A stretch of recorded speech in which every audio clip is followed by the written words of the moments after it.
Hello everyone. This is a presentation regarding how to make your presentation more effective. Okay, this comes in second year module 2, and though it comes in that module of that year, but it can be used by the other students as well. So let us start with the presentation.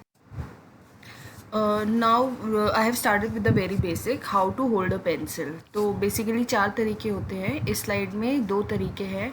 पहला तो basic tripod grip जो भी आप लिखने के लिए use करते हैं, that you been using in your school time since your school times. Okay, and इसका क्या है कि छोटी डिटेल्स अगर आपको बनानी है तो उसके काम आता है. राइटिंग के लिए जो भी आप यूज़ करते हैं तो वही ग्रिप होती है और छोटी डिटेल्स के काम आता है. दूसरा है एक्सटेंडेड ट्राइपॉड ग्रिप. ये बेसिक ट्राइपॉड ग्रिप के काफ़ी सिमिलर है, लेकिन इसका फ़र्क ये है कि थोड़ी सी हायर एंड पे द ग्रिप इज़ देयर, मतलब थोड़ा सा ऊपर होती है. और it is basically use to smudge your art work. Okay, these are the other two types of the grips. So we have overhand grip and underhand grip.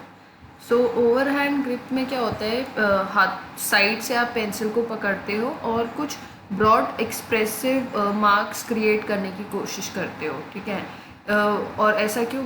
अगर आपको कोई चीज़ हाईलाइट करनी होती है तो और when you use this grip तो आपके पूरे आर्म की मूवमेंट होती है. While underhand grip is a more relaxed grip, और rotated tripod grip होती है ये. और इसके अलावा this grip allows for light gestural sketching. So कुछ light sketching के लिए ये हम यूज़ कर सकते हैं. Now we have the types of pencils. So pencils are of three types. We have graphite pencils, charcoal pencils, and colored pencils. So graphite and charcoal pencils are these are black and white pencils, while colored pencils are available in different colors. So a lot of people think that pencil is made out of lead, though it is not made out of lead, it is made out of graphite. So graphite pencils are available in lot of forms. The common pencils that we use for writing and in art are the graphite pencils, while charcoal pencils are the specialized pencils which are used specially for the artworks. So they create dark and rough lines, but they are not as versatile as the other options. And the colored pencils are much similar to the graphite pencils, but they are available in the different colors. So I have shown you the different varieties of graphite pencils and the charcoal. Okay, in the images we'll discuss about them in the other slide. So before that I would also like to tell you about the medium. So there are two types of medium. One is the dry and one is the wet. So dry medium, these they include charcoal, oil, and chalk, pastels, pencils, etc. While wet, it include ink, marker, all sort of wet things like paints as well.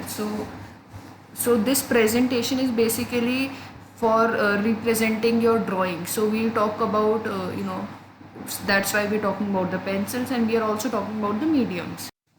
Okay, first of all, the graphite pencils. Graphite pencils are solid, okay, and basically woodless pencils होती हैं. सिर्फ body would की होती है, लेकिन अंदर जो है it is a thin core of graphite. Okay, and दूसरी बात ये कि जो कई लोगों को लगता है कि ये लेड की बनी होती है, लेकिन लेड नहीं होता है, इसमें ग्रेफाइट होता है. एंड इसमें जो नंबर्स दिए जाते हैं लाइक 1H 2H या 1B 2B, तो ये जो नंबर्स होते हैं ना, they tell you about the amount of graphite.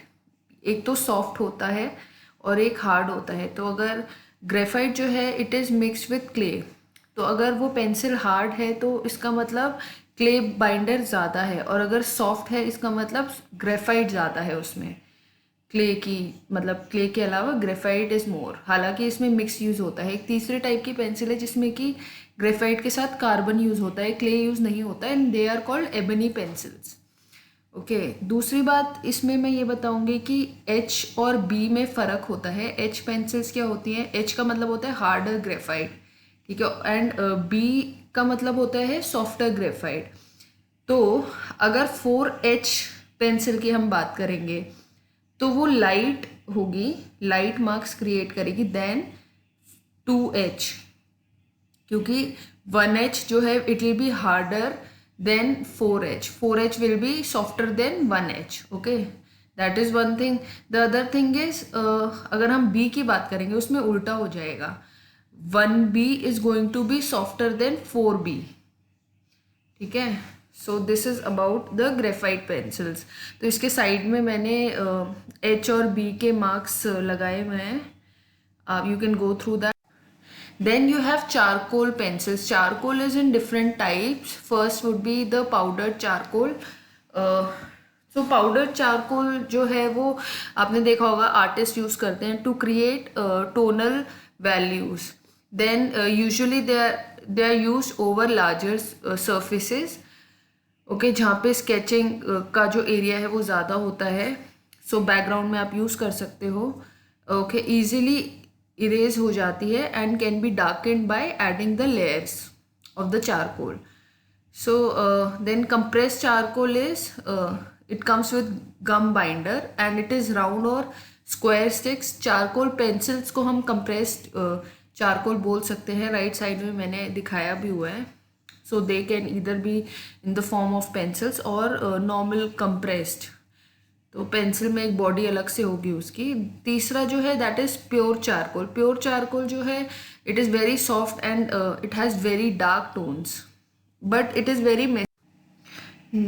Now we have wine charcoal. Wine charcoal is basically a long and thin charcoal stick that is it is a result, it is the result of burning grape vines in a kiln without air. So ऐसे this is how they are made. तो ये they are into like soft, medium and hard consistencies. So this is about the wine charcoal. Then we have white charcoal which is harder than the black charcoal and it is different from the chalk. ऐसा नहीं है कि white color produce कर रहा है तो it is like a chalk.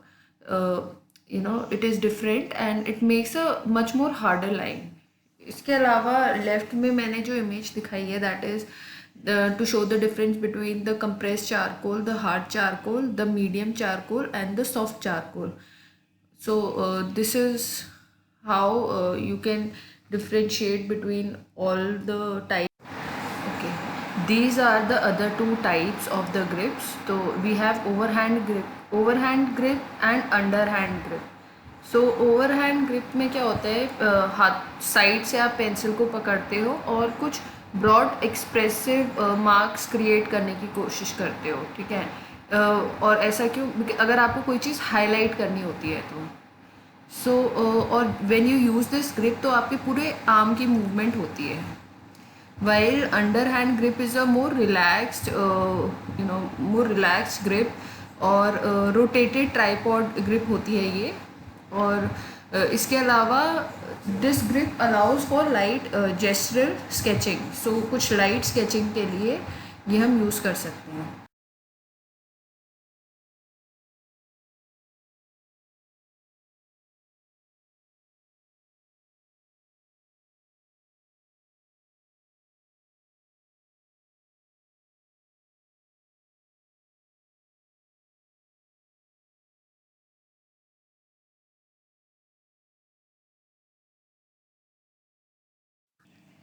Now let's talk about the elements of art. तो we are talking about the elements of art in brief. Okay, तो पहली चीज़ है line.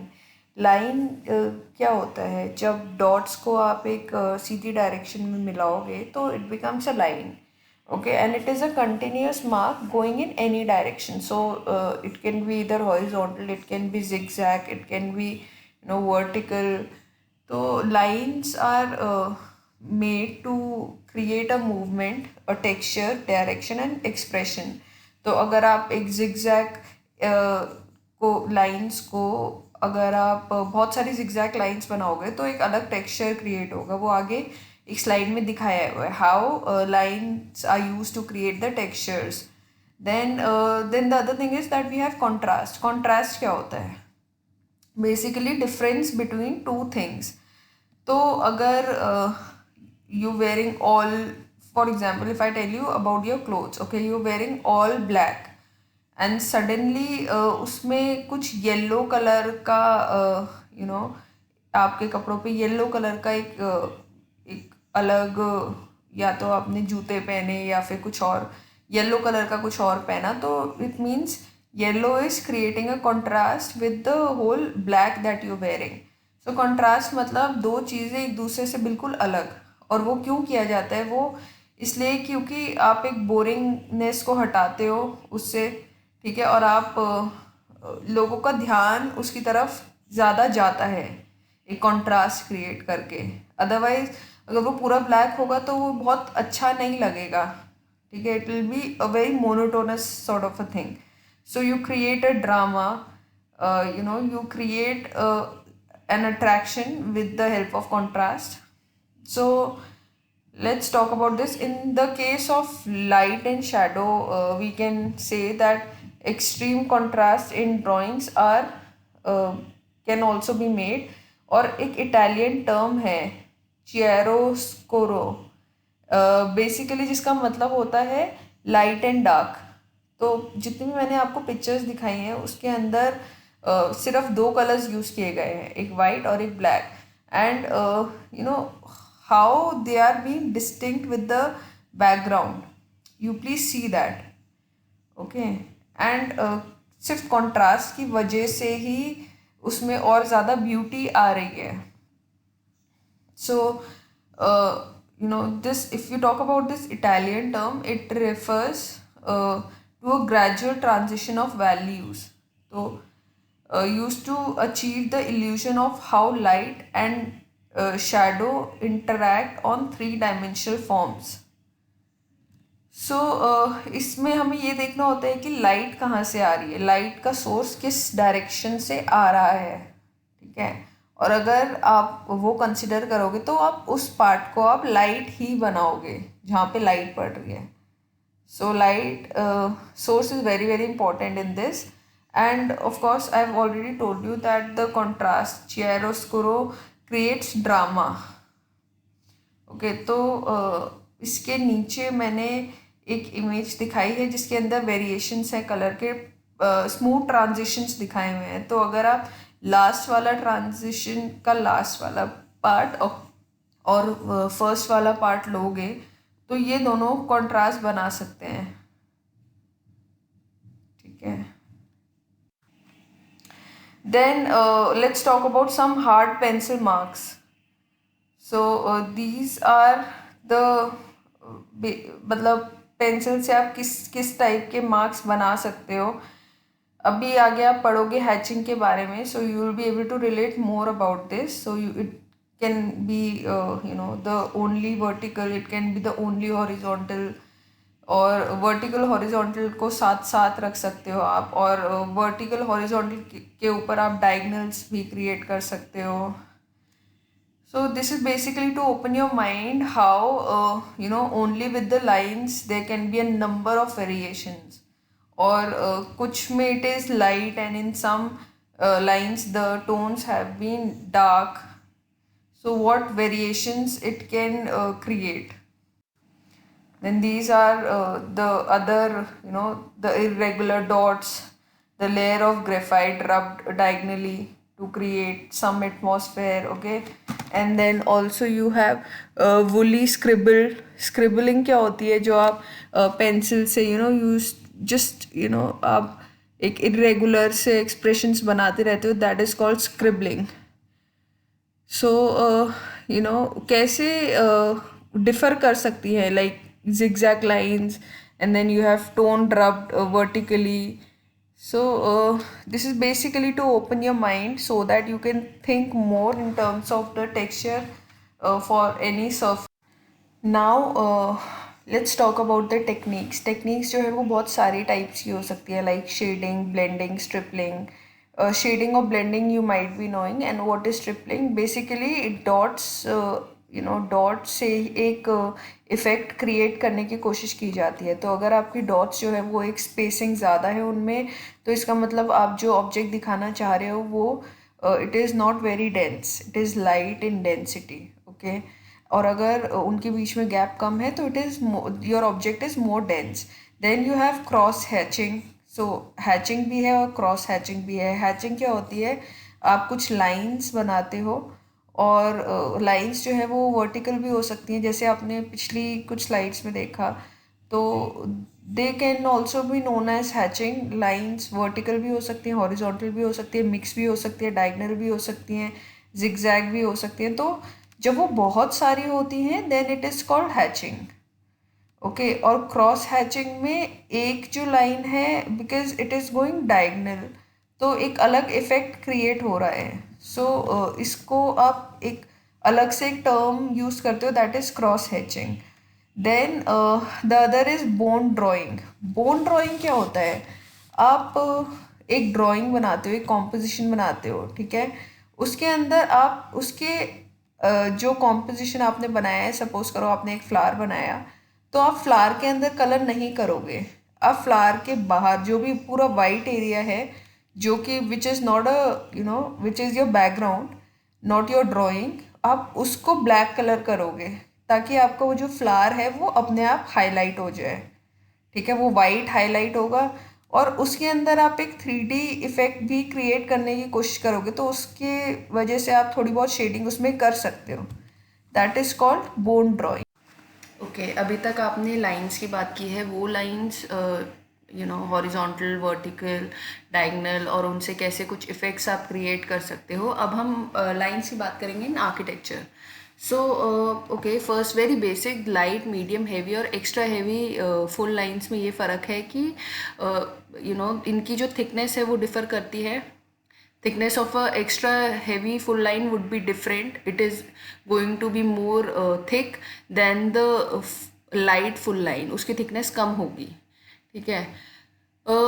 Then we also have some other lines like visible, hidden, center line, dimension line. ये सब अलग अलग होती हैं जो एक drawing में होती हैं, और इन सब में फ़र्क होता है। और मैंने एक इमेज में दिखाया है कि how they are different from each other.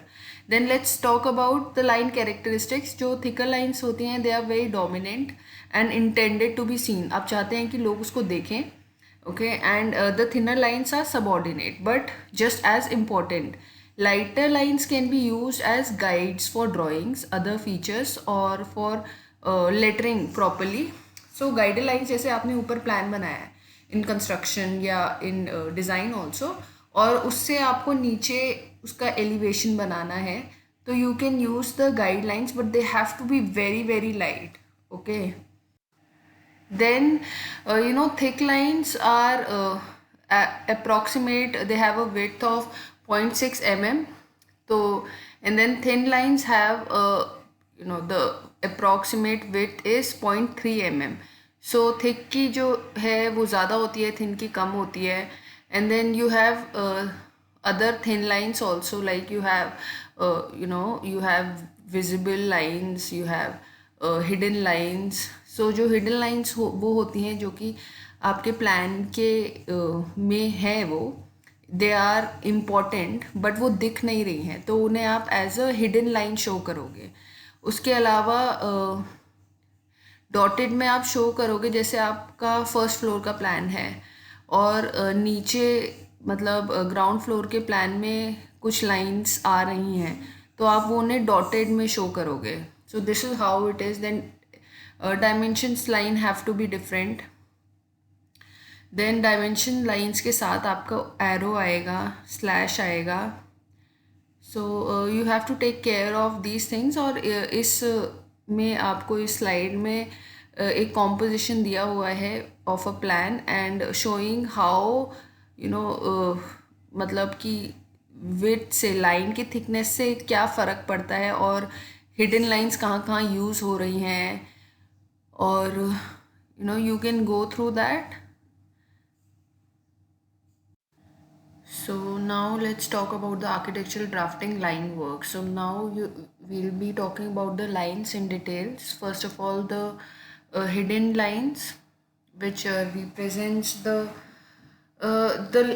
things that are not that cannot be visible but they are important, so you show those things with the hidden lines. मतलब वो इसलिए विजिबल नहीं है क्योंकि उसके ऊपर कोई और ऑब्जेक्ट आ गया है, तो ये कैसे दिखाई जाती हैं? With a dash line with 1/8 inches dashes and 1/16 inches spaces. तो डैश कितना होगा? लगभग 3 mm का होगा। And these lines are made dense black but they are thin. Okay, then you have property lines that indicate the boundary of the site. Property lines are represented by the wide lines. So again 3/16 inches dash spaced by 1/8 inches apart.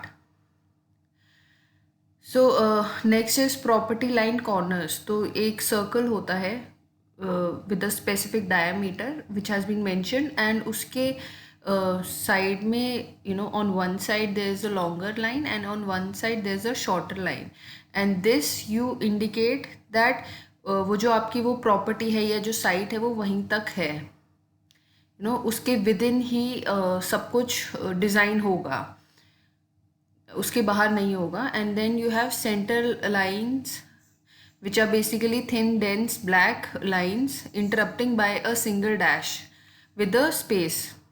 These are the center lines. So center lines are definitely different from the property lines, क्योंकि property lines जो है वो उनकी width जो उनकी thickness है वो ज़्यादा होती है और center lines के कम होती है। Then you have object lines which are continuous lines, normal continuous lines. तो they show the outline of the object in plan or elevation. तो जो बाहर का जो प्रोफाइल होता है वो उसके लिए उसको दिखाने के काम आता है. And then you have dash lines which are the hidden lines. Show features not visible in the view or plan. So इसमें कैसे dash line use की गई हैं वो दिखाया गया है. बिकॉज बीम जो है वो नीचे आ रही होगी या दिख नहीं रही होगी, तो इसलिए बीम को डैश लाइन से डिनोट किया गया है. And then you also have the plan of a kitchen.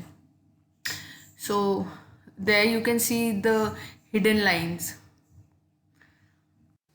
Now let's talk about the other types of lines, which is extension line and dimension line. Extension line जो है वो dimension line जहाँ end होती है वहाँ पे आती है और ये दिखाने के काम आती है कि कहाँ तक किस extent तक dimension दिखाई जा रही है. So they are basically supporting the dimension line, and the other is the dimension line which shows the dimension length, and it terminate at related extension lines which slashes, arrow heads और dots. तो extension line जहाँ आएगी जहाँ, तो वहाँ पे एक slash भी आप लगा सकते हो, एरो भी लगा सकते हो या एक मोटा सा डॉट भी लगा सकते हो. वो इमेज में दिखाया गया है कि किस किस तरीके से लगाया जा सकता है और वो लगने के बाद कैसा लगेगा. Then now you have leader lines and break lines. Leader lines वो होती हैं they are thin, dark and crisp. ठीक है, तो उसके एंड में एक एरो आ सकता है, अगेन डॉट आ सकती है. तो they are use to connect notes to related feature. जब आपको किसी चीज़ को पॉइंट आउट करके बताना होता है कि ये क्या चीज़ है, दे आर वेरी इंपॉर्टेंट. अगर आप if you don't put leader lines then you will not be able to properly illustrate in the notes ki what are you trying to show, which is again very important in representing a drawing. और ये they are drawn freehand also and or with some irregular curve. Then you have break lines. Break lines जो है वो एक तो long break lines होती हैं और एक शॉर्ट ब्रेक लाइन्स होती हैं. तो ब्रेक लाइन्स दी जाती हैं कि आगे का पार्ट अगर आप या तो कहीं और दिखा रहे हैं या फिर उस पार्ट में उस एक डिटेल आप दिखाते हैं. ठीक है, और उसमें you showing one portion is going to be continued.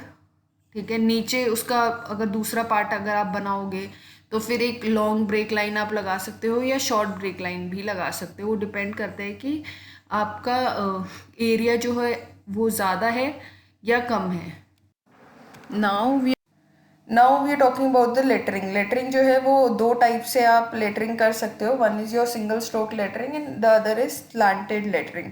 तो अगर हम बात करें सिंगल स्ट्रोक लेटरिंग की, तो they can be single straight और curved line elements. Okay, and it makes the text easy and clear to read. तो ये थोड़ी सिंपल फॉर्म ऑफ लेटरिंग है.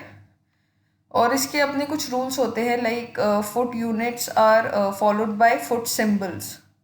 Okay, and inch units are followed by inch symbols. Then inches and fractions are used for values less than 12 inches. Obviously क्योंकि 12 inches से कम की value को आप fractions में यूज़ करोगे. ठीक है. Then you have slanted lettering, जिसमें क्या होता है कि slant to the right with an angle of 68 degree from the horizontal.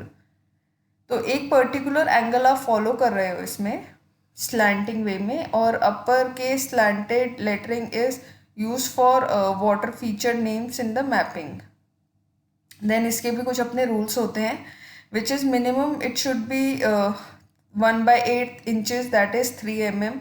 And some companies में यूज़ 4 mm, क्योंकि कंपनी टू कंपनी वेरी कर सकते हैं कि कितना यूज़ कर रहे हैं.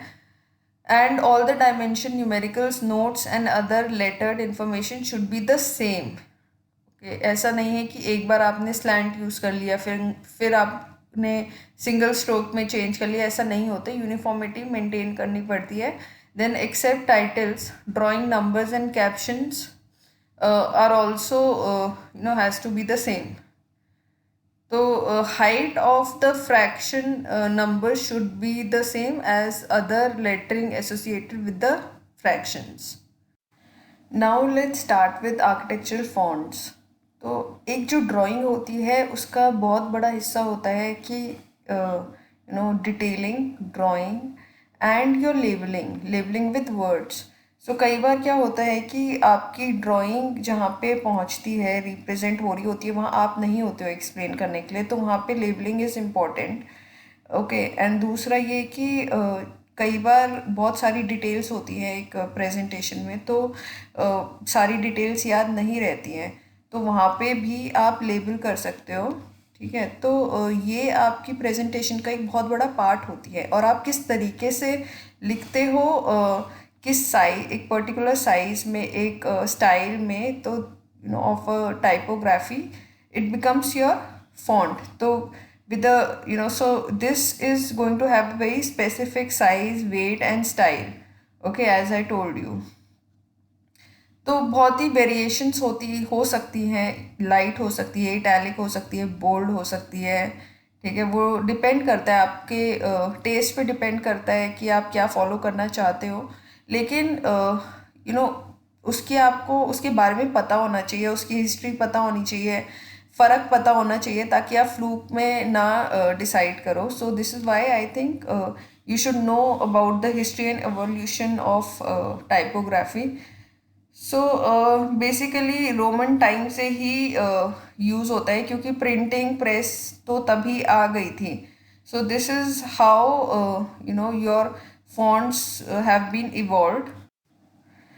सो एक फॉन्ट में क्या होता है, एक तो हॉरिजॉन्टल या वर्टिकल सेरिफ होते हैं. सेरिफ मतलब projection. Then you have a certain aperture. Then you have arc, जैसे एन में एक आर्क होगा पर्टिकुलर. ठीक है. Then you have extenders, like in d you have extended d, एक मतलब एक ए टाइप लिखोगे, फिर एक एक्सटेंडेड एक्सटेंडर होगा डी में. Like in g you also have an extender which is a little curve. Okay. Then g के आगे आप अगर एक एक्सटेंडेड ईयर टाइप लगाओगे या नहीं लगाओगे. ठीक है. और फिर स्पेसिंग कितनी होनी चाहिए, कितना कंट्रास्ट होना चाहिए. जैसे वी, अगर आप इसका वी देखें तो एक साइड वी का, on the left side of V is thicker and the right side is thinner. Okay. Then you have terminals. So all these things are there in a font. Okay, बहुत सारे font बने गए हैं. बहुत सारे evolve हुए हैं, तो हम बेसिक पढ़ेंगे, हम कैटेगराइज कर लेते हैं इन्हें in short in brief. So first is going to be your classical, then modern, calligraphic and non Latin.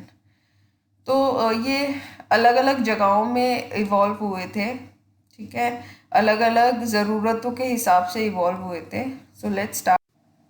Now let's talk about how it evolved. First of all, the Roman influence. Okay, तो रोम का काफ़ी influence रहा था before the arrival of heavy machineries. तो ज़्यादातर जो task थे वो हाथ से किए जाते थे. And in Europe this led to the development of chiselled Roman square capitals known simply as capitalis monumentalis. तो ऊपर जो पूरा एक टेबल दिया गया है, तो उसमें आप जितनी भी फॉन्ट्स हैं इनमें क्या डिफरेंस है आप ये देख सकते हैं. So like the third one, if you see it developed in China. Okay, and शुरू में काम हाथ से किए जाते थे, तो चीज़ें जो फॉन्ट्स थे वो डिफरेंट थे. उसके बाद लोगों को बुक्स का शौक हुआ, तो फॉन्ट्स अलग अलग होने लगे. अलग अलग बुक्स में अलग अलग फॉन्ट्स हैं. और बाइबल में the fourth one, if you see, that is been used in Bible. And printing press जो है वो सबकी अलग हैं. जैसे कि पहले वाले में you had wood block printing, and then in the fourth one you have Gutenberg printing press. Then so you can see and see the difference between all of them.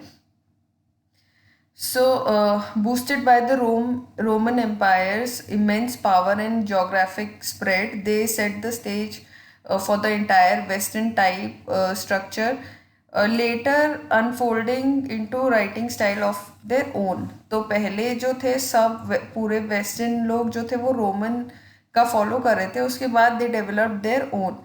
Then उसके बाद basically illiterate class of people had more growing interest in the books, which led to some purely functional changes, such as letters became less wide in order to accommodate a faster writing style and save resources, so that ki number of pages kam ho usme. Then the result was now we have another type of font, which is Johannes Gutenberg.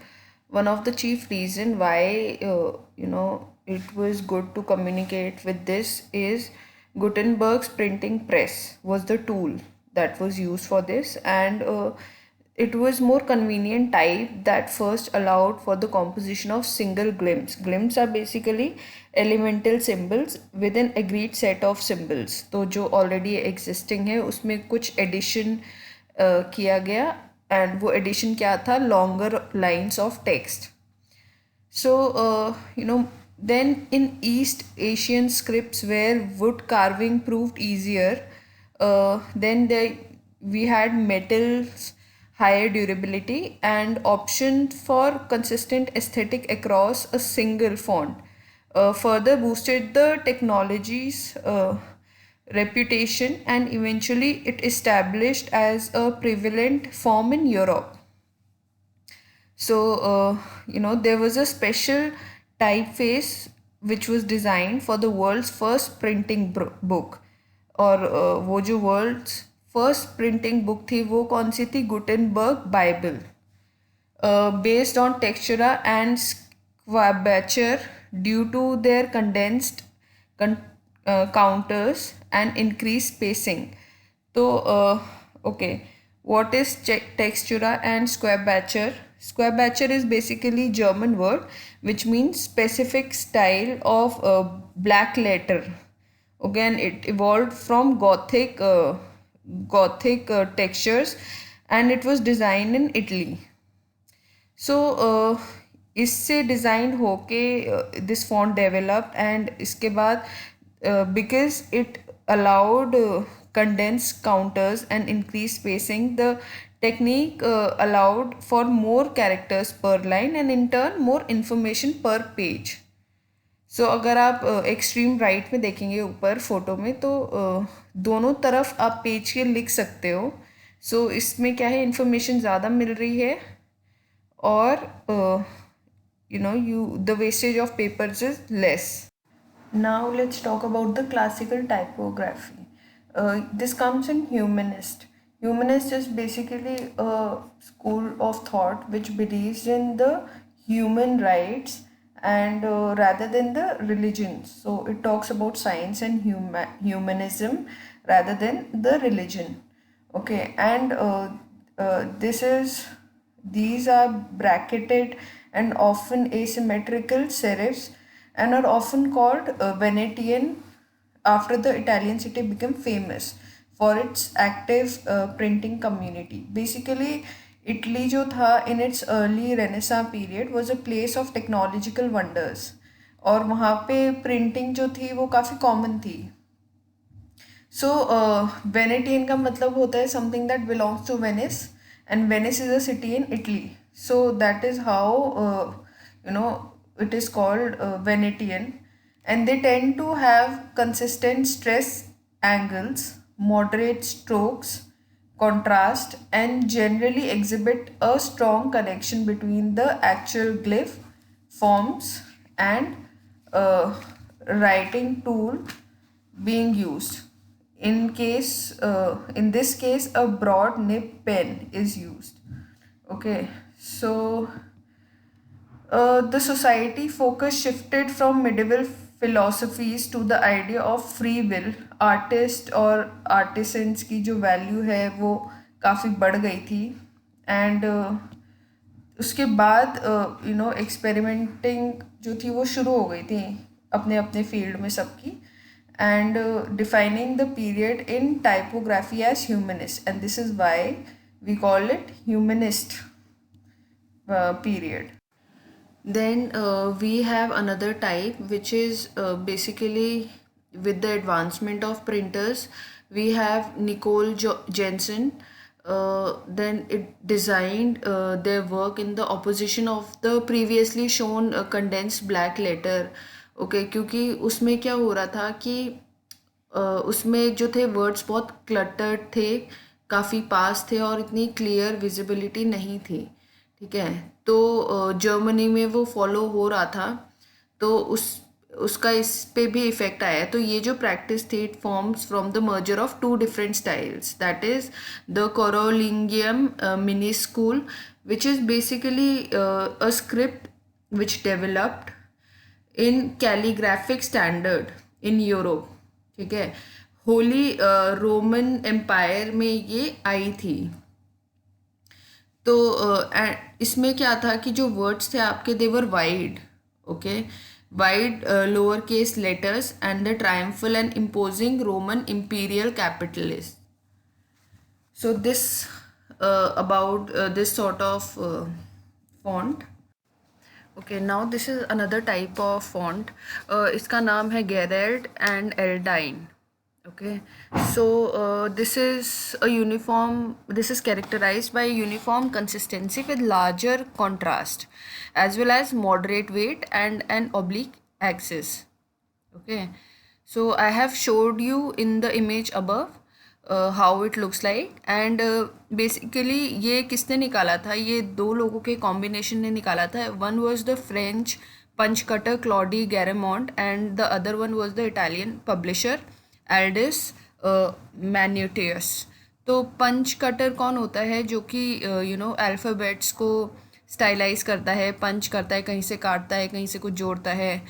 And Claude Garamond was from France, and वहाँ पे he used to do the engraving work. And Aldous was somebody who was a very active member of Renaissance period, and he was a scholar. He founded out his own printing press. Basically जो French king था Francis, he proved to be a shrewd reformer. Okay, he took advantage of the technological advancement to start a reorganization of the country's language and grammar, ताकि उसको एक father and restorer of letters का title मिले. Now this is the transitional phase. Okay, basically एक ऐसा period है where rational spirit of the enlightenment was there, and real जो है वो स्पेनिश टर्म रॉयल से आया है, and it relates to French King Louis and his desire to produce honorable successor for Garamond.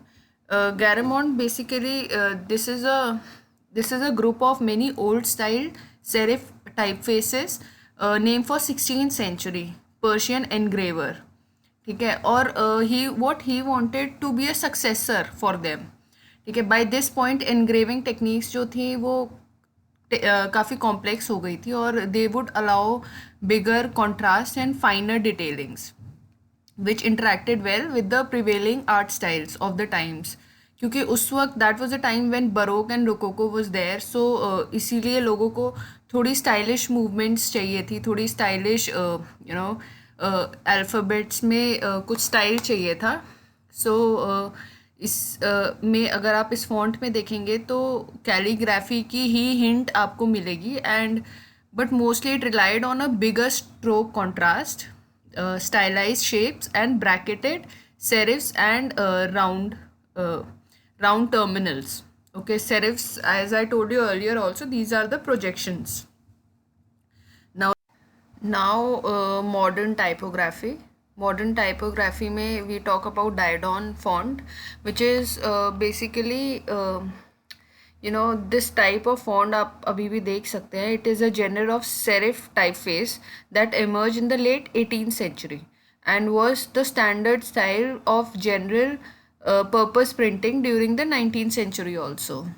Okay, or it takes its name from the Diodot and Bodoni type families which were very popular during the period. तो इसके कुछ characteristics हैं. So I would just tell you the characteristics. आपको thick और thin में काफ़ी फ़र्क दिखेगा. It is a high contrast between them. Then it is a direct result of classicist ideal for symmetric and minimal shapes.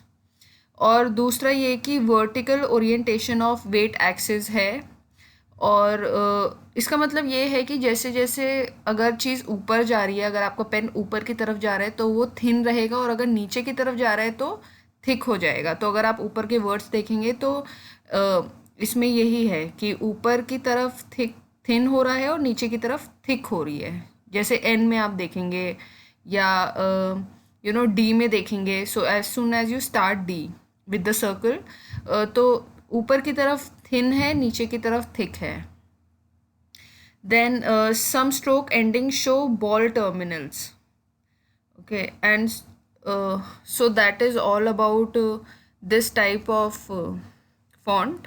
So this image shows how the same part is different with the help of the different fonts. तो आप देखें किसी में angle different है, किसी में the curve is different, किसी में थिकनेस अलग है, किसी में थिकनेस ज़्यादा है.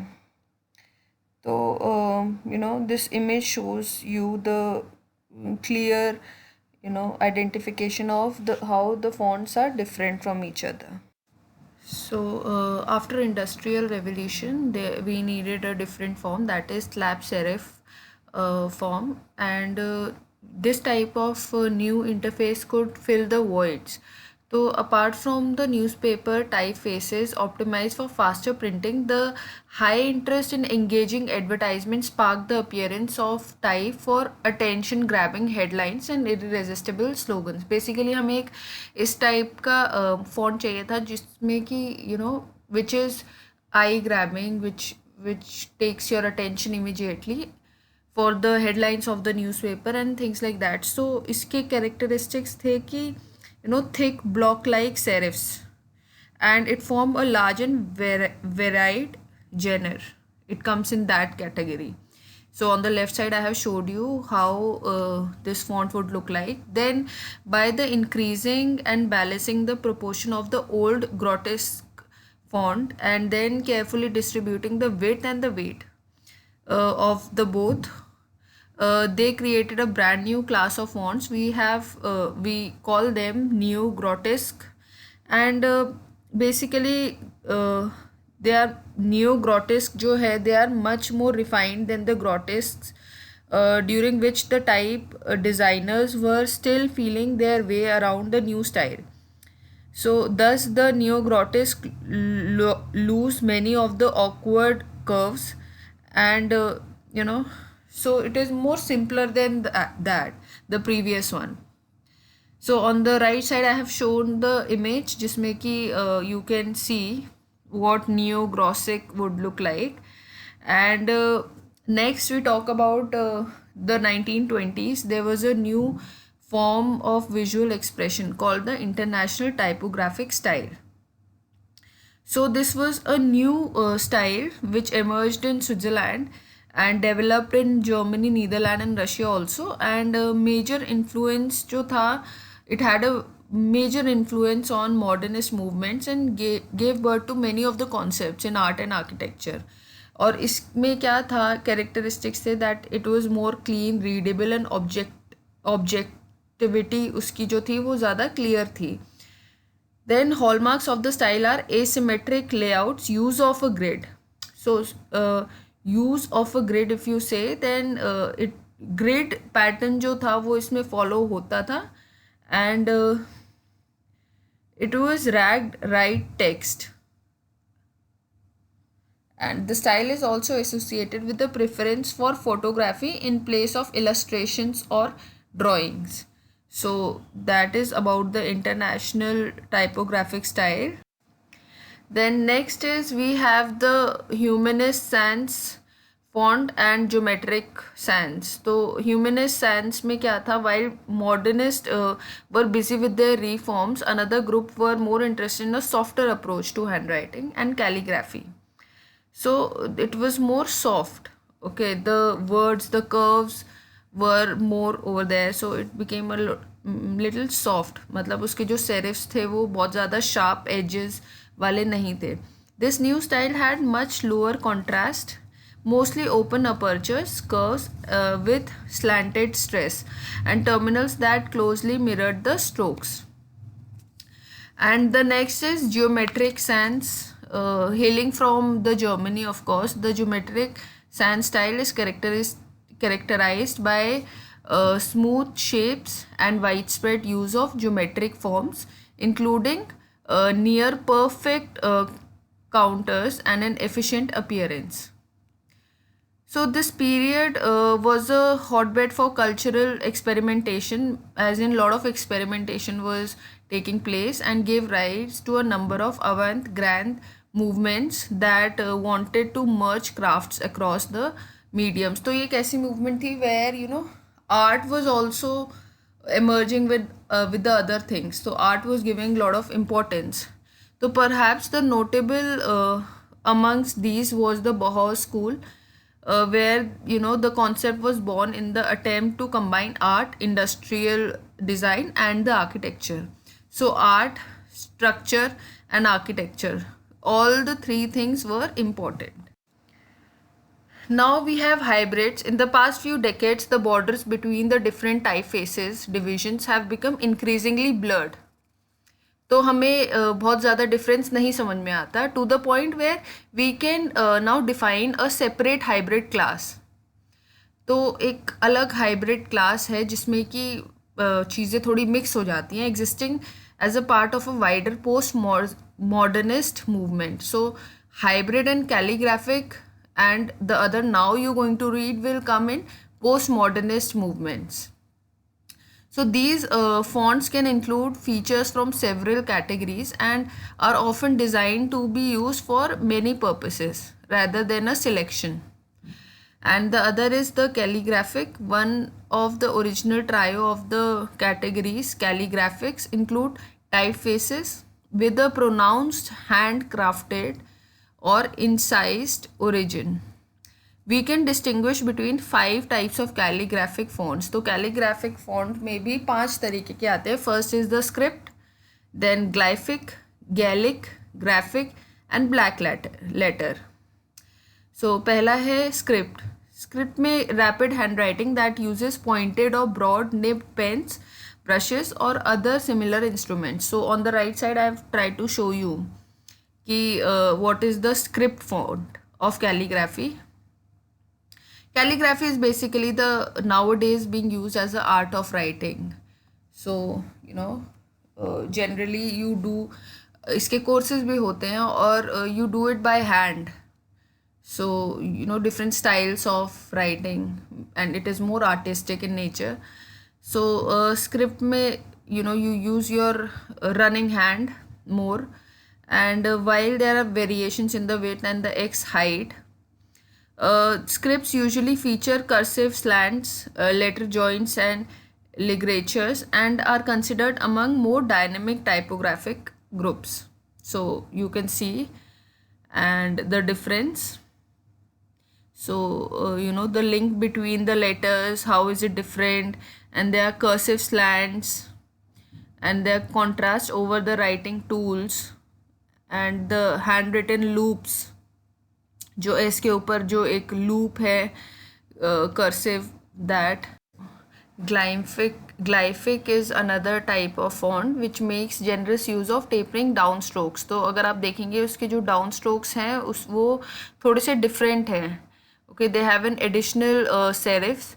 So they draw inspiration from the Roman square inscriptions, which were often found on stones or metal surfaces, and thus required a particular structure that would be more easy to apply. So next is graphic or manual font use, a hand drawn reference. तो ये basically हाथ से बन सकता है, and which is later replicated with a writing instrument. और पहले आप ये बनाते हैं, उसके ऊपर कोई भी writing instrument से replicate करते हैं through though with the focus on design and at a slower speed than with the scripts. So see, it is a little slow because it is manually designed. So unlike the other ones, in graphic typefaces, the letters exist independently. मतलब एक दूसरे से ज़रूरी नहीं है कि उनका कोई कनेक्शन हो, और because with the manual hand हो सकता है कि हर डिज़ाइन अलग तरीके का निकले. Okay, Gaelic font. It is rarely used in official form anymore, but this script were widely adopted in Scotland between 16th to 18th century, and continue to appear in Irish typesetting until the middle of the 20th century. Nowadays, they are used on the signages as well as the greeting cards due to their highly decorative significance. So the other one is the black letter. Black letter fonts are high quality decorative fonts. So वो इसलिए use होने लगे with the development of the society and with the advancement of time. तो जब ये हुए थे develop, तो उस टाइम पे there were a lot of universities that were established in Western Europe, and there the population of literate people were more. So this type of font was developed over then. So you can develop your own font also. तो मैंने भी एक font develop किया है on the left hand side. ये मैंने एक पतली सी पेड़ की डंडी को यूज़ करके एक फ़ॉन्ट डेवलप किया है, ठीक है. और ये दोबारा नहीं रिपीट हो सकता, मुझसे भी नहीं हो सकता, क्योंकि जैसे मैंने इसको यूज़ किया तो इसकी जो आगे की जो स्टिक थी आगे थोड़ा सा वो लूज़ हो गई. तो you can also use twigs and a non-replicable signature style of your own with the help of the pens and colors and whatever, because you have ink also. So you can also use feather. So you can use it in a more creative manner. Okay, now let's start with architectural symbols and conventions. ये जो drawings होती हैं architecture की technical drawings, it refers to some style or quality of a drawing which is imparted by the individual who is drafting the work. Okay, then it is characterized by crisp black line work, lettering, consistency and uniformity. तो ये कुछ चीज़ें उसमें होनी ही चाहिए. Then it reflects the rigid line control of a mechanically produced drawing combined with the artistic expression. तो एक तरफ से वो mechanically प्रोड्यूस भी लगनी चाहिए, लेकिन उसमें कुछ आर्टिस्टिक एक्सप्रेशन भी होना चाहिए. Then student should develop a stylised drawing technique that conforms to the rigid conventions of the line drafting to produce a finished drawings. An architect plans a structure to its relationship to its environment. तो अगर हम context की बात करते हैं तो context के हिसाब से प्लानिंग होनी चाहिए जो आपकी बिल्डिंग है, क्योंकि जो आपकी साइट है वो आइसोलेशन में नहीं एग्जिस्ट करती, हमेशा साइट के आसपास कुछ ना कुछ होता है। तो वो जो कुछ ना कुछ होता है वो उसके हिसाब से आपकी बिल्डिंग का प्लानिंग और डिज़ाइनिंग होनी चाहिए। Then to present the design in its proper context, जो कि मैं पहले बोल रही थी, the drawing must be done with a high degree of skill to convey the quality of the design of the structure and its surroundings. Then the other things, the titles, all entities on the drawing must have a title, whether it is a plan view, elevation, section, detail, note, column, symbols, legend, जो भी आप photographs देते हैं तो उस या जो भी आप जिसके भी बारे में आप लिख रहे हैं, जो भी आप ड्राइंग बनाते हैं उसमें उसका टाइटल ज़रूर होना चाहिए। Then the other thing about the title is all drawings or views should indicate the numeric scale. हर एक के बाद एक numeric scale जो है वो भी provided होना चाहिए. Then numeric scale can be expressed in metric, architectural or engineering as is appropriate to the project. So एक uniformity maintain होनी चाहिए, ठीक है, जो भी आपकी कंपनी या आपके क्लासरूम के हिसाब से। Then an example of a typical numeric scale is shown with the word scale indicated and without the graphic scale. तो इसके ऊपर जो इमेज है उसमें जैसे लाइन के नीचे लिखा हुआ है, सेक्शन बनाया हुआ है, ऊपर टाइटल लिखा हुआ है और नीचे स्केल लिखा हुआ है, कितने इस टू कितने का जो भी है वो आपको लिखना है। Then north arrows, the purpose of a north arrow is to indicate the north direction and therefore the orientation of the building is in relation to the sun.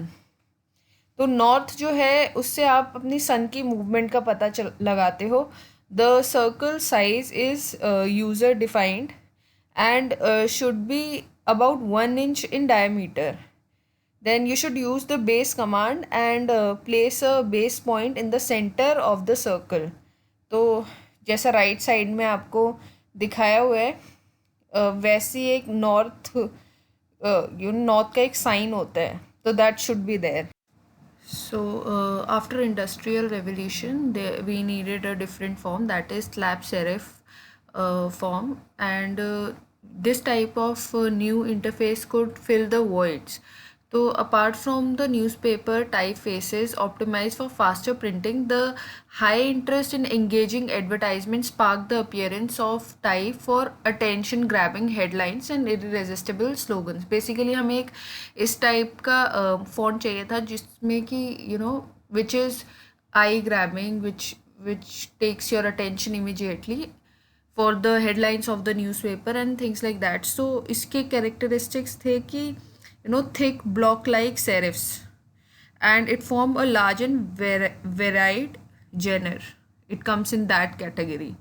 So on the left side I have showed you how this font would look like. Then by the increasing and balancing the proportion of the old grotesque font and then carefully distributing the width and the weight of the both, they created a brand new class of fonts. We call them neo grotesque, and basically they are neo grotesque जो है they are much more refined than the grotesques, during which the type designers were still feeling their way around the new style.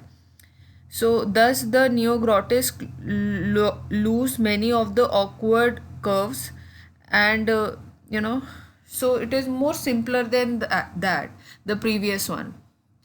So on the right side I have shown the image जिसमें कि you can see what neo grotesque would look like. And next we talk about the 1920s. There was a new form of visual expression called the international typographic style. So this was a new style which emerged in Switzerland and developed in Germany, Netherlands and Russia also. Then you talk about the sheet layout, तो sheet का एक particular layout होता है, आप उसको change कर सकते हो और you can make it similar to this. Basically sheet के कुछ, sheet is divided into main areas which is the drawing area, the title block area and the production data area. तो on the left side, extreme left of the margin of the sheet, you have the the production data area, and जो major area होता है that is your drawing area. Then you have a title block, तो ये side की जगह आप नीचे भी ले सकते हैं, बट जनरली साइड में लोगे तो फिर you save a lot of space, नीचे का पूरा एरिया आपका यूज़ हो सकता है. So title block area contains project, client, designer, sheet identification, sheet management, क्योंकि ऑफिसेज में जो ड्राइंग्स होती हैं उसमें if you take the authority drawings, तो कई लोगों के साइन होते हैं, तो उसी में ही वो सारी इन्फॉर्मेशन होती है कि किसने पास किया, कैसे किया. तो वो सब जो है वो हम एक मार्जिन, एक पूरा ब्लॉक तैयार करते हैं और उसी में ही वो इन्फॉर्मेशन होती है. तो the production data area contains the information of the production of the sheet, या जो भी सॉफ्टवेयर है आपका उसकी. देन अ नॉर्थ एरो जो है, it is placed in the upper left corner of the sheet. तो ये जो आप सर्कल्स देख रहे हैं, there it is placed. In general all the drawing area should be filled. तो काफ़ी ड्राइंग की डिटेलिंग्स होनी चाहिए, ओके. और the main drawing should be a dominant one.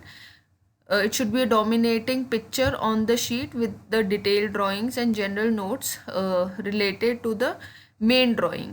तो पहले एक रेफरेंस के लिए एक पूरी ड्राइंग होती है, उसके बाद फिर उसकी डिटेलिंग्स होती हैं, या आप whatever detail you want to provide along with that, supporting that drawing. All drawing details and notes should be titled. Title करना बहुत इंपॉर्टेंट होता है. Titles are placed beneath the picture, picture के नीचे. So now we talk about the general notes. तो एक तो है कि बेसिक इंफॉर्मेशन के लिए एक नोट के लिए एक ब्लॉक होता है, ठीक है, which is giving the very basic information about the drawing की कौन से क्लाइंट और किससे चेक हुई है, किसने ड्राफ्ट की है, क्या टॉपिक है, क्या सब्जेक्ट है, तो और नॉर्थ डायरेक्शन कहाँ पे है, और सारी जो डायमेंशंस है वो में है, किस में है. तो एक तो हो गया आपका वो वाला बॉक्स. उसके अलावा एक एडिशनल इन्फॉर्मेशन या एडिशनल नोट्स के लिए उसके साइड में ही we make a block for general notes, okay. Then notes are basically the text elements on the drawing that provide information concerning the work only, design, discipline and instructions concerning the use of the drawing or execution. तो जो भी आप additional information देना चाहते हैं वो आप उसमें दे सकते हैं, और it apply to the entire work, okay. किसी एक पार्ट के लिए नहीं, वो पूरे वर्क के लिए होते हैं.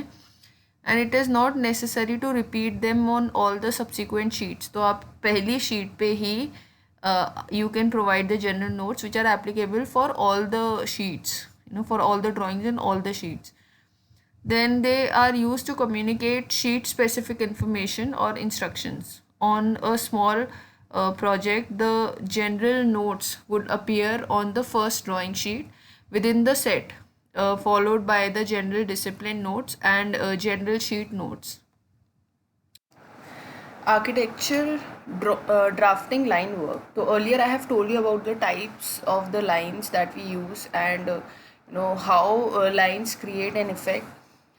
और अभी क्या है कि जो भी लाइन की थिकनेस होती है वो मेंशन्ड है. Fine line, thin line, medium, wide, extra wide, and then there are 4 times extra wider lines. तो उनकी क्या क्या थिकनेस है दैट इज़ बीन मेंशन्ड. बहुत सारे बच्चों को ये मालूम नहीं होता है, और उन जो लाइंस की थिकनेस के हिसाब से उसके टेक्स्ट की हाइट होगी, तो वो भी मेंशन है. तो if a line is thin, so it is 0.25 in line weight, और उसका जो टेक्स्ट होगा वो होगा 2.4 mm का.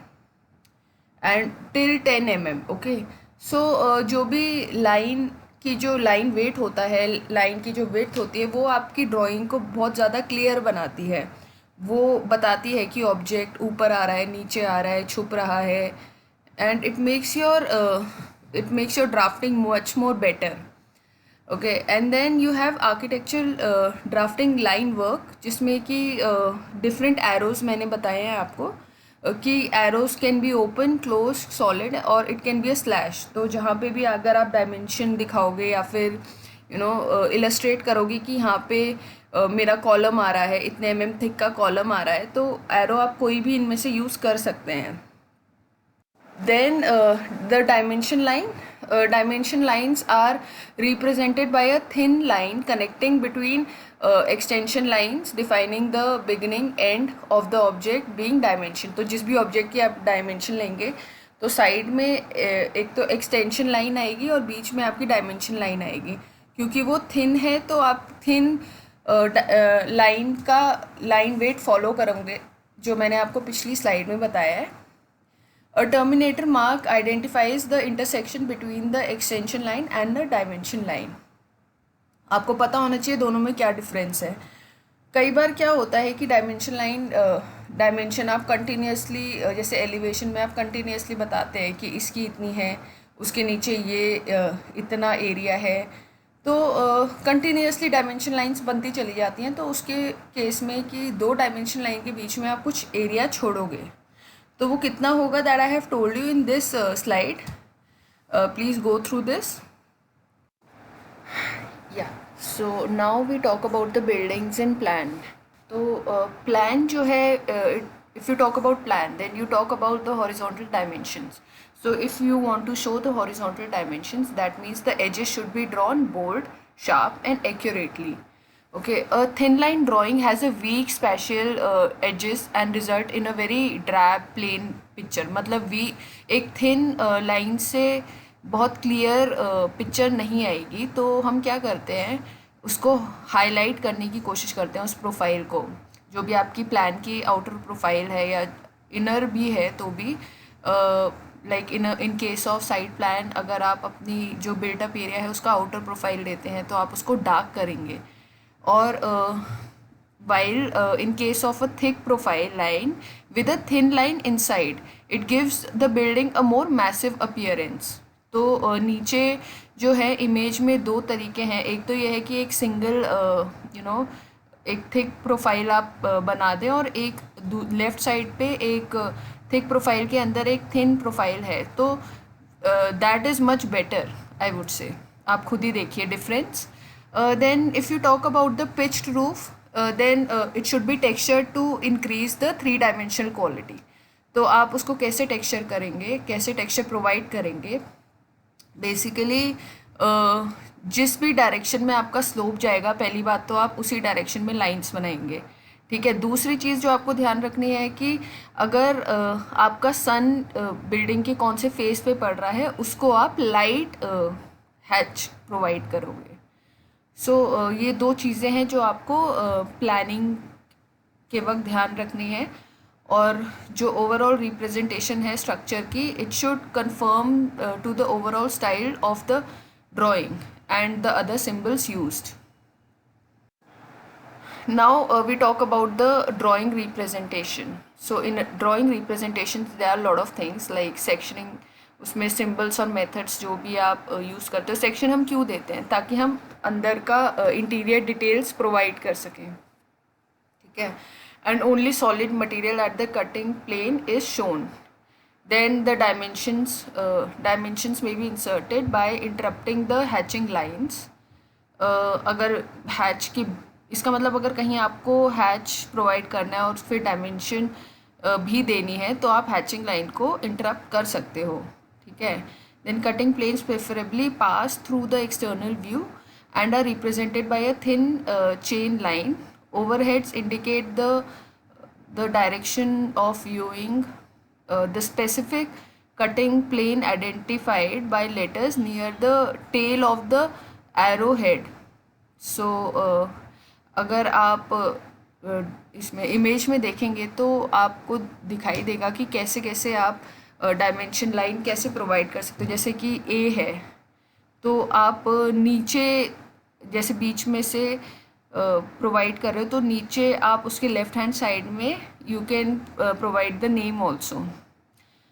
Then sectional view identified by letters separated by a hyphen, तो ए डैश होना चाहिए, एक हाइफन उसमें होना चाहिए। Then sectional views are included in normal orthogonal drawings to show internal detail, otherwise only represented by hidden details। तो basically normal orthogonal drawing में internal details दिखाने के लिए ही हम सेक्शन लाइन देते हैं। Okay, then now let's talk about the hatching lines. The general simple hatching जो भी है इंडिकेट करने के लिए कि कौन सा फेस आपका रिवील हो रहा है, कौन सा दिख रहा है, ठीक है, किसकी थिकनेस दिख रही है, अंदर का मटेरियल दिख रहा है, और जो लाइंस होती है वो 45 डिग्री लेफ़्ट या राइट होती है towards the horizontal. Then thin areas जो हैं आपके, जैसे गैस्केट हो गए जिनकी डायमेंशन बहुत कम होती है, उसमें आप पूरी फिलिंग देते हो, क्योंकि अगर आपकी जो हैचिंग है, अगर आप दूर दूर लाइंस हैं, इसका मतलब जो उस ऑब्जेक्ट है उसकी डेंसिटी कम है, और अगर काफ़ी पास पास है इसका मतलब उसकी डेंसिटी हाई है, ठीक है। और अगर बहुत ही कम डेंसिटी है तो फिर आप उसके हिसाब से हैचिंग लाइंस डालोगे, और अगर बहुत कम मिलीमीटर्स का है कोई भी, जैसे गैस्केट हो गई, प्लास्टिक शीट हो गई, तो उसको आप पूरा फिल करोगे इन केस वो सेक्शन में आ रहा है तो इसका मतलब ये है जो भी सेक्शन होगा, जो भी कटेगा पार्ट आपका, जिसमें भी आपकी थिकनेस दिखेगी, वो हमेशा हैच होगा। ओके, मैंने बहुत सारी चीज़ें बताई आपको लाइंस के बारे में, मोनोक्रोम के बारे में, ब्लैक एंड वाइट के बारे में। नाउ आर्किटेक्चर का एक पार्ट है जो कि कलर कोडिंग होता है। इसमें क्या होता है कि आप अपनी बड़ी क्लासेस में पढ़ेंगे अर्बन डिज़ाइन, ठीक है, ऐसे आर्किटेक्चर में, तो बेसिकली अर्बन डिज़ाइन में होती है कलर कोडिंग। उसके अलावा कलर्स कहाँ काम आते हैं, आपकी रेंडरिंग में काम आते हैं, ठीक है। So let's start with colour coding.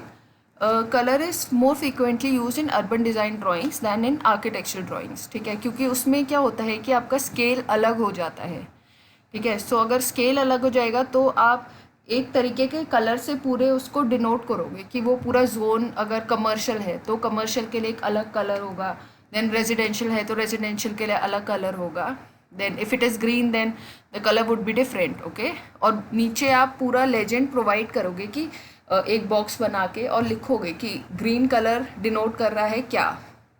Okay, सो अपनी मर्ज़ी से नहीं करना है कलर्स, वो it is been decided already कि क्या कलर क्या रिप्रेजेंट करता है।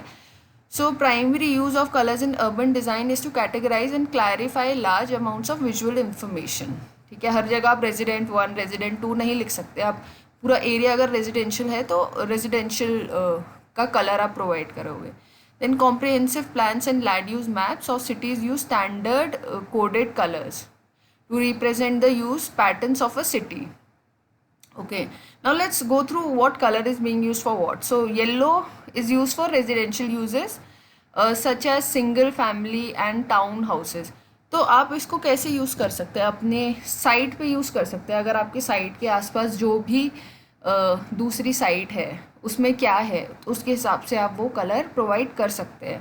Then brown is use for multi family and high-rise residentials, red for commercial and retail, purple for industrial use, blues for institutional and public facilities, then green for the recreational uses such as parks and all, then gray for industrial utilities. The above primary and secondary colors generally serve basic land use maps and do not have complex land use categories. So when they do it, is common to find additional colors and shades closer to secondary and tertiary colors. So basically हम primary and secondary colors use करते हैं, but अगर हमारे पास कोई और colour नहीं बचता है तो फिर then we come to the tertiary colors. Beyond this traditional color scheme, systems vary widely on how many colors to show on a map. तो आपको इसका ध्यान रखना पड़ेगा कि बहुत ज़्यादा कलर्स अगर आप यूज़ करोगे तो कन्फ्यूजन हो सकता है। तो कुछ you have to make it कि उतने स्पेस में आप कितने कलर्स यूज़ करो। Then because some colors are close to other and easily they can be easily identified or they can easily blend, elaborate color coding also specify the appropriate Prisma color numbers. It is a trade name and manufacturer of popular color pencils. तो मैंने आपको पहले ही बताया था Prisma क्या होता है। Colour pencils they are different on black and white maps. Colour replace monochrome patterns of varying cross hatched lines. तो ये भी हो सकता है कि आप उस पर कलर करो उसके बाद हैचिंग करो, या हैचिंग करो कलर करो और उसे फ्रंट में ले आओ उसकी हैचिंग को, ये भी आप कर सकते हो। We have located several such colouring and hatching schemes in standard planning text books. तो you can, if you read the textbooks, plans, guides, तो आपको समझ में आएगा how color coding is used. Then so this is like if you talk about residential scheme, residential colors, the yellow is being used and brown for higher densities, so multi-family developments and high-rise residential areas. Then for mobile homes you either use yellow or use brown. Then you come to commercial generally use shades in of orange to red. Okay, तो अगर वो dense होगा commercial, अगर तो red होगा, और अगर dense नहीं होगा तो orange होगा. Then mixed use are designated a range of colors in purple or grey shades. Okay, then purple shades commercial and residential mixed अगर यूज़ है, जैसे ऊपर घर है नीचे दुकान है, तो there you can use purple shades. And where office is there inside a house, जैसे बेसमेंट दे देते हैं कमर्शियल यूज़ के लिए, there you can use purple.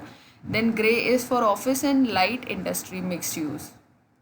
Okay, and orange and red as I told you central business district also. कुछ अलग cities में अलग कंट्रीज़ में अलग अलग कलर कोडिंग होती है. So no, that also have been provided कि कैसे कैसे हुई है, कहाँ हुई है.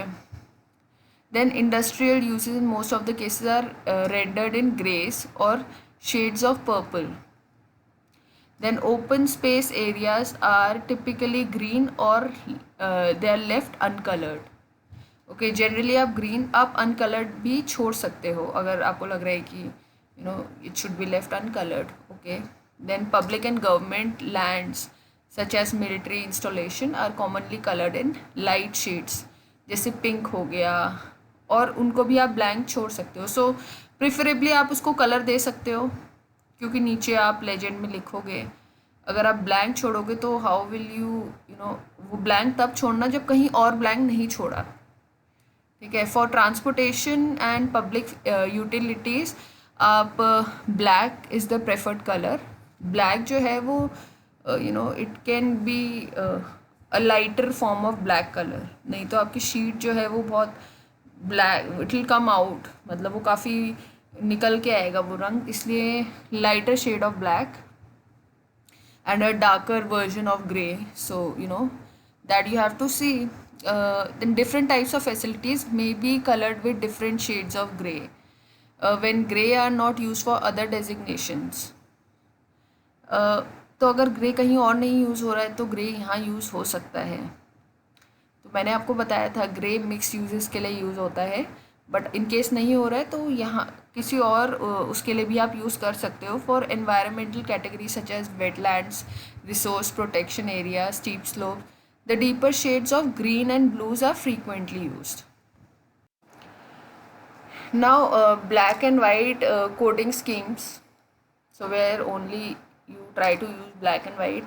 सो यहाँ पे मैंने आपको लैंड यूज़ और कॉमन हैचिंग पैटर्न्स भी बताए हैं कि रेजिडेंशियल के लिए कौन सा हैच आपको यूज़ करना है, कमर्शियल के लिए कौन सा हैच यूज़ करना है, industrial, public and parks, agriculture.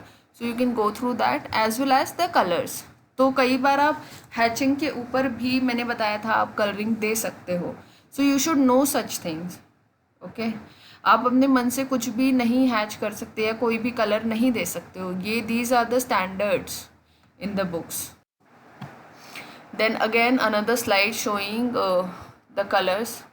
तो ये मैंने कई स्लाइड्स में आपको कलर्स बताया सो दैट इट तो आप you get acquainted with know what colour can be use for what function. So for residential we have different things, like you have single family, you have 2 family, 3 or 4 families, over 5. Then you have boarding rooms also, multi families, bigger families, mobile homes, group quarters. ऐसे ही industrial में you have extractive, warehouses, manufacturing. So this is different. Okay, different for every residential में भी अलग अलग सब heads हैं और उन सब के लिए अलग अलग कलर्स होंगे. एंड देन इंडस्ट्रियल के लिए भी सेम अलग अलग सब हेड्स हैं जिनके लिए अलग अलग कलर्स होंगे. Then you talk about the sheet layout. तो शीट का एक पर्टिकुलर लेआउट होता है, आप उसको चेंज कर सकते हो और you can make it similar to this. Basically sheet के कुछ sheet is divided into main areas, which is the drawing area, the title block area and the production data area. So on the left then open spaces, churches में आपके मंदिर भी आ सकते हैं, मतलब all your religious buildings.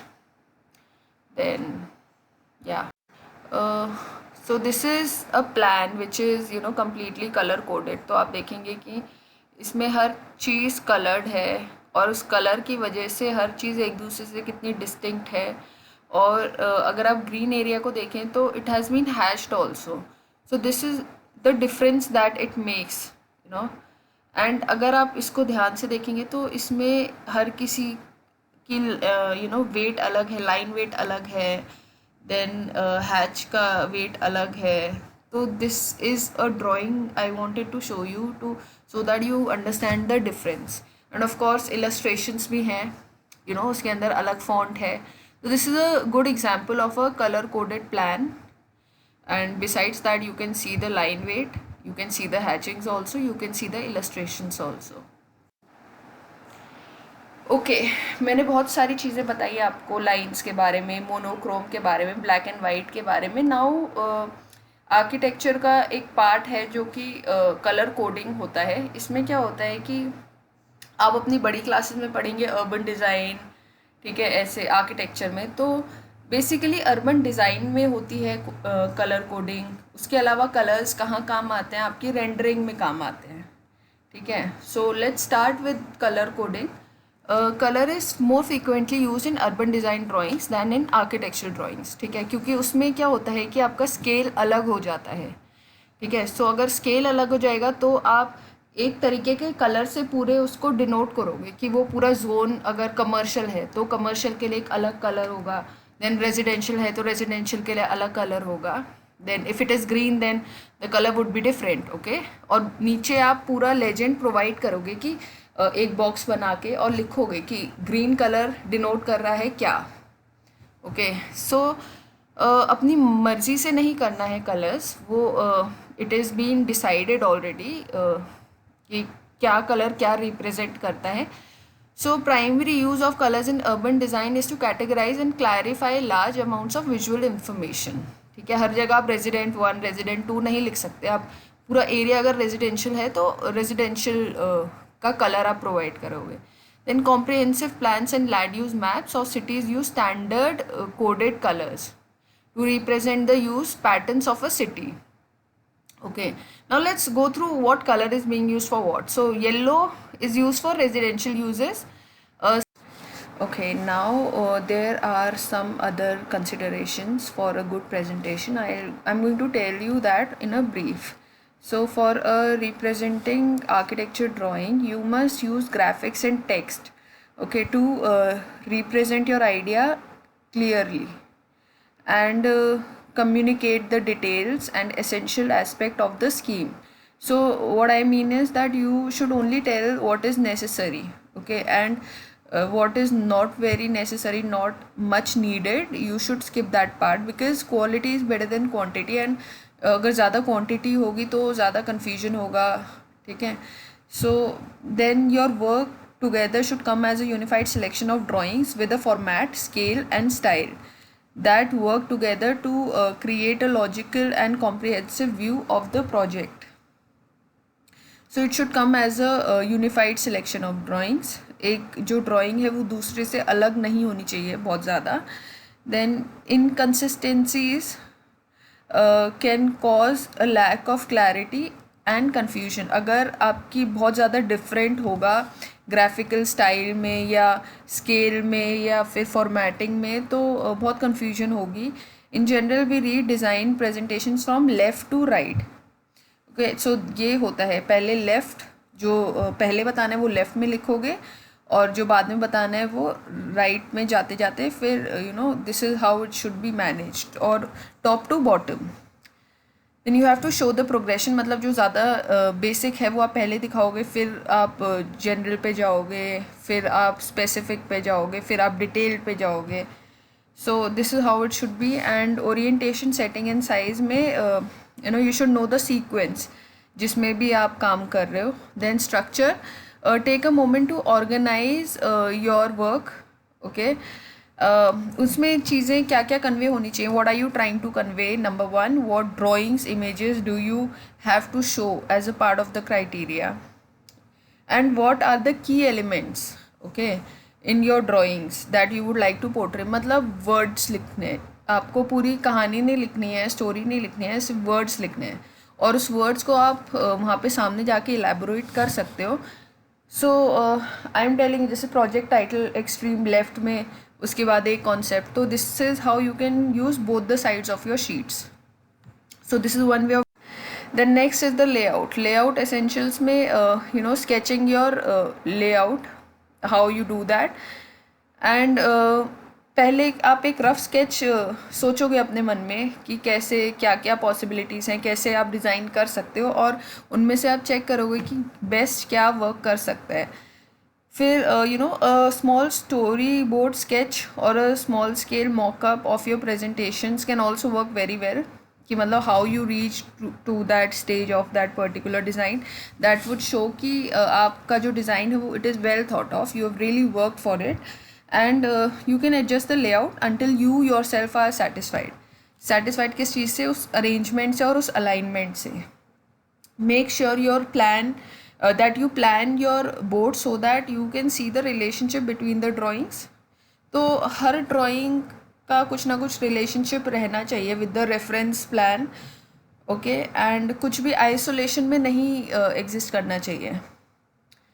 So you need to show how you reached a certain stage, okay, and then section and the plan should be aligned so it is clear to read, and make sure every instance of the plan is of the same orientation. मतलब कि जो north है उसका the north जो है वो हर एक plan में होना चाहिए. अगर एक में हुआ दूसरे में नहीं हुआ तो बहुत confusion होगी. तो same orientation होना चाहिए. देन सेम स्केल और सेम लाइन होनी चाहिए. अगर कोई इमेज बहुत ज़्यादा इंपॉर्टेंट है तो आप उसका स्केल कोई ड्राइंग बहुत ज़्यादा इंपॉर्टेंट है तो आप उसका स्केल चेंज कर सकते हो, अदरवाइज सब सेम स्केल पे होना चाहिए. Then don't forget to include your symbols, like क्योंकि ज़्यादातर बच्चे जो है वो दे फॉरगेट दैट. तो scale bars, north points, they are often forgotten by the students. Okay, then explore the relationship between each board. अगर एक से ज़्यादा बोर्ड्स हैं तो भी दो बोर्ड्स में भी कुछ ना कुछ रिलेशनशिप होना चाहिए, and how they will be read together. So it should be a unified body. Okay, and the number of the board so that it is clear to see the progression of the boards. Progression if the boards are not going to be displayed. तो अगर board जो है वो display नहीं भी होते हैं तो भी आपको पता होना चाहिए कि किस, अगर if for example you have 6 boards, okay, तो इतना एक दूसरे के साथ रिलेशनशिप बहुत क्लियर होना चाहिए. आपको पता होना चाहिए दूसरे नंबर पे आप कौन सा बोर्ड लगाओगे. if somebody else might have done this for you, so how you will, on the second board you will have these information, on the third board you have these informations. That should be very very clear. Now I am talking about the grids. तो grids आप सबको पता है. You consider using a grid that help you organise the visual element on your board. तो grid में काम करने में ज़्यादा आसान होता है, स्केल का आइडिया होता है. A grid helps you organise the elements on your page and produce consistency across the architectural presentation board set. Okay, then once you have decided on your page size and orientation, you can set about creating a grid that suits your need. Okay, and the grid can include space for title bars, page numbers, and other informations that need to appear on each board. So using a program alike InDesign is great as you can set up the master pages as templates so that only need to create the grid once. तो आप कुछ master page set कर सकते हो और फिर उनके हिसाब से उनके ऊपर आप डिज़ाइन कर सकते हो. लाइक ऊपर आपने ट्रेसिंग पेपर पे ग्रिड के हिसाब से एक ग्रिड का आपने पेपर लिया, उसके ऊपर आप वैसे डिज़ाइन कर सकते हो. देन hierarchy, एक hierarchy होनी चाहिए. consider the visual hierarchy. Okay, you will want some of your images to receive more visual attention than the others in order to communicate your idea. ठीक है, so you can do this by giving certain images more space in the grid than the others. So I hope you understand कि कुछ को आप ज़्यादा grid का space देते हो जो आपको लगता है ज़्यादा ज़रूरी है than the others. When you view your presentation board, you want something viewable from a distance 6 feet away and up close. This communicates your visual hierarchy. Now let's talk about the background. Try to keep your background plain unless it is featuring one of your key image. तो background जो है वो same होगा. ठीक है, plain रखने की कोशिश करना ताकि जो भी आप कलर्स दे रहे हो वो उस पर आ जाए. ठीक है, क्योंकि वाइट पे वही कलर आएगा जो आप चाहते हो. दूसरा ये कि आप अपनी खुद की टेम्पलेट बना सकते हो. अपना रेफरेंस प्लान सपोज करो आपने रख लिया, तो this is one on each sheet. This is one way of doing that. Then a white background will make your images and text stand out and look professional. Most of the board images have the white background and it is clear to see why. So I have given an example on the right side. The information comes across well and the background makes the visual pop of the page. So ज़्यादा आसान होता है देखना और clarity होती है. So white is the best colour. तो अपनी स्क्रीन पे भी आप वाइट कलर यूज़ करने की कोशिश किया करो instead of black, so that आपको पता है कि सपोज़ करो ब्लैक पे आपने येलो यूज़ किया, ठीक है, लेकिन वाइट पे वो येलो जो है वो दिखेगा नहीं. तो आपको पता होना चाहिए कि शीट पे वो कैसा दिखेगा. तो इसलिए आप अपना बैकग्राउंड भी ऑटोकैड का या सॉफ्टवेयर का भी वैसा ही सेट करो जैसा कि आपको पेज पे दिखेगा. So what to include, well this is tricky. क्योंकि it depends on person to person. ठीक है, देन मैं आपको बहुत सारी चीज़ें बता चुकी हूँ कि क्या क्या इंक्लूड होना चाहिए. Usually the basics will include the floor plan and the elevation, maybe some sections, some sort of perspective view, 3D drawings, render, ये सब होना चाहिए. Then maybe a focus on some of the key features of your design, perhaps with brief sentences explaining if required. Handwriting in development work can be good to include if it is required. Okay, the other few things are that the information, title, story, content किसकी ज़रूरत है और किसकी नहीं है, और अगर ज़रूरत है तो वो एक सेम मैनर में होना चाहिए. और अपनी डिटेल्स जो है, name, title of the project, north किस साइड में है, ये सब नहीं भूलना चाहिए. And wherever it is necessary you have to show all of this. Then text, I have talked a lot of things about the text, the font, the size, जो भी वेट है, लाइन वेट है, इन सब के बारे में मैं बात कर चुकी हूँ. तो अपने जो मैंने बताया था कि टेक्स्ट में स्टोरीज़ की जगह जो भी इम्पोर्टेंट है पॉइंट्स में लिखिए जो भी इम्पोर्टेंट है, because nobody is going to read an essay on your presentation board. So consider how to align your text within its text box. Okay, so what is easier to read? So you should write what is easier to read. Think about the text spacing and how it would appear on your board. Then the other thing is colour. Colour जो है वो standard architecture style है, ठीक है, वो मैं आपको colours के बारे में बता चुकी हूँ. एंड कुछ बच्चे जो हैं दे यूज़ ब्लैक एंड वाइट और ग्रे, ठीक है, लेकिन उसके अलावा भी आप और कलर्स यूज़ कर सकते हैं. आपको बस ये देखना है कि आपका जो कलर है वो कैसा रिफ्लेक्ट करेगा आपके डिज़ाइन में और आपके डिज़ाइन बोर्ड पे एज अ होल.